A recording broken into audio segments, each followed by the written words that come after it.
Hey, what's going on? Nikki Surreal. So, if you haven't already, do me a favor and click subscribe.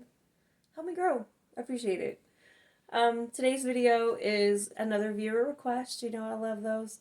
I happened to see this one in the comment section on a previous video, and it was basically wanting my advice on how to love a toxic or damaged woman. I love the question. And just want to say, good job on, just wanting to make sure you're doing your best and loving someone. And I'm happy to give the advice. And I want everyone to know that this is not gender specific, honestly. It can go across the board. So here's the thing,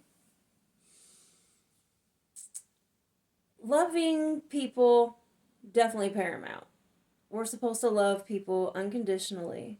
We're not supposed to harbor a lot of anger and resentment, jealousy, rage. We're really not supposed to hold onto any of those vibrations, but a lot of people do.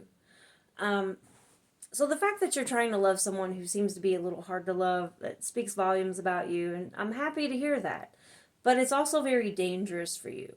Um, this is something that I've had to learn myself, because I came from a people pleaser background, and I came from a not really receiving a whole lot of love ever in my life as a kid. So I had a difficult time misjudging what was real love and what wasn't. But, thankfully I've gotten to the point where I'm pretty solid.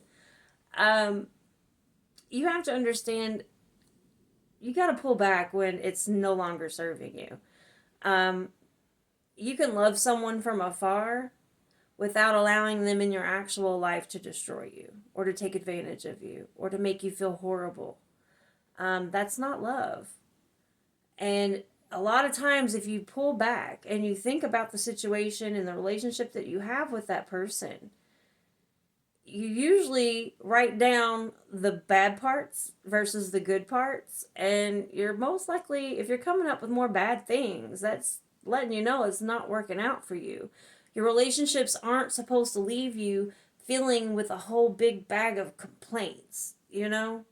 Of course, no one's perfect, but it shouldn't be a long laundry list of no-nos. It shouldn't be when you wake up in the morning that you feel awful because of how they make you feel or the things that they've said to you or because they don't acknowledge you or because they don't provide intimacy your way or anything like that. Trust me, I've done all that. That's a freaking nightmare. That is the worst way to live.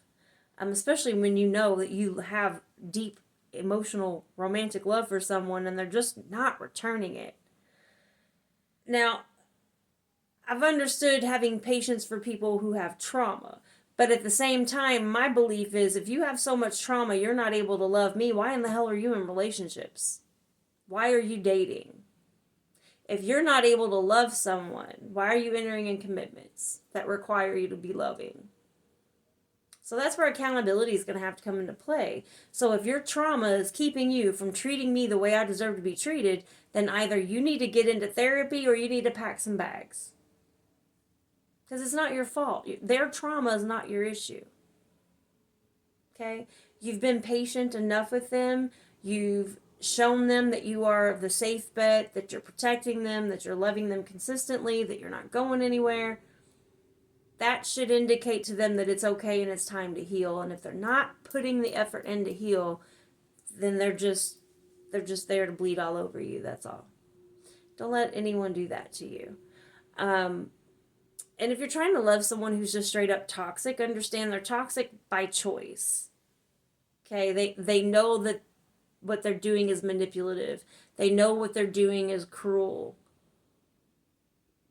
You can't love that out of anyone. If they're toxic, it's for a reason. Yes, it could stem from things that happened in their past, but usually it's because they like to use people as a resource. You will have a lot of women that are narcissists also, by the way. We don't talk a lot about the narcissistic woman, but oh yeah, she's out there. And it's a doozy.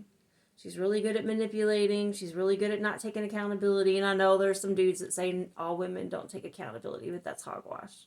A lot of us women thrive on taking our accountability because we know that's where success lives. You got to be accountable for yourself, so you know what to do differently on your way up the other way.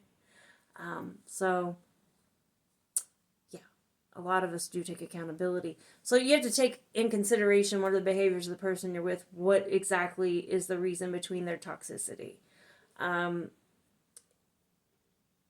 just weigh it. Is it worth it? But understand, if you're being someone who's consistent, if you're being someone who's reliable, if you're doing what you say you'll do, you're loyal, you're considerate, things like that. If you're already all of those things, there's nothing else you can do to be even more magnificent. You could win the lottery today. And if that person is not loving you, they're not going to love you any better than either. They're just going to get really good at manipulating you to get what they want. So know when to draw the line. If you're not receiving even the base amount of what you would expect in a relationship, reevaluate. And honestly, just receiving the base from someone is unacceptable. Especially if you know you're given top notch.